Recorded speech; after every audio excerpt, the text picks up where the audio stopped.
الحمد لله رب العالمين الرحمن الرحيم مالك يوم الدين إياك نعبد وإياك نستعين اهدنا الصراط المستقيم صراط الذين أنعمت عليهم غير المغضوب عليهم ولا الضالين.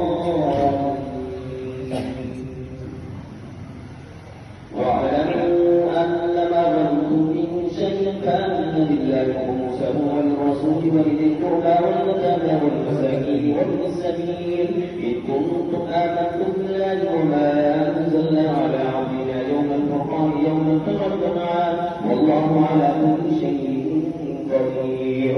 إذ أنتم بالعدوة الدنيا فهم بالعدوة القصوى والرب أسفل منكم ولو تواعدتم لاختلفتم في الميعاد ولكن ليقضي الله أمركم كان مفعولا ليهلك من هلك عن بينة ويحيى من حي عن بينة وإن الله سميع عليم.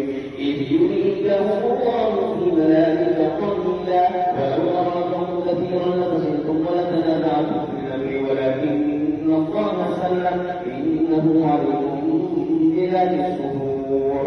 وإذ يريكم التقيتم في أعينكم قليلا ويقللكم في أعينهم ليقضي الله أمرا كان مفعولا وإلى الله ترجع الأمور. يا أيها الذين آمنوا إذا لقيتم فئة فاثبتوا واذكروا الله كثيرا لعلكم تفلحون.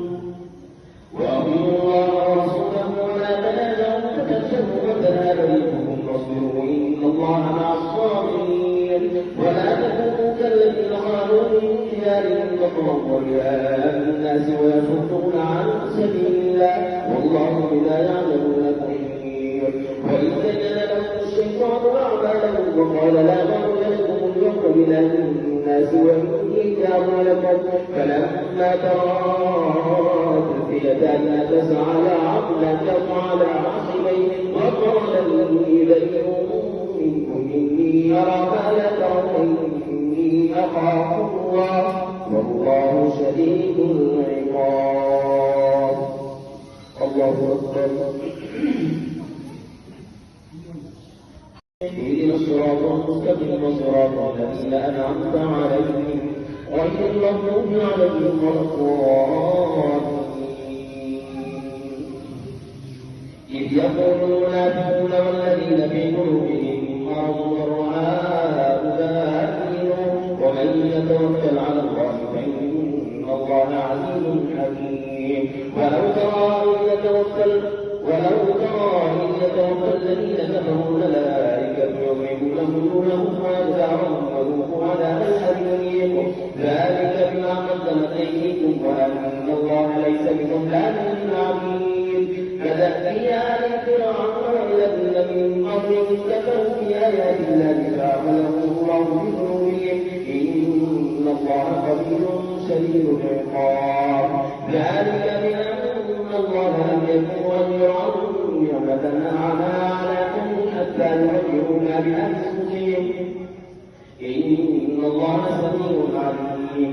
كدأب آل فرعون والذين من قبلهم كذبوا بآيات ربهم فأهلكناهم بذنوبهم وأغرقنا آل فرعون وكلهم كانوا ظالمين. إن شر الدواب عند الله الذين كفروا فهم لا يؤمنون الذين عاهدت منهم ثم لم يكونوا لعنهم في كل مرة وهم لا يتقون. فإما تخافن في الحرب فشمل بهم من خلفهم لعلهم يتذكرون. وإما تخافن من قوم خيانة فانبذ إليهم على سواء إن الله لا يحب الظالمين.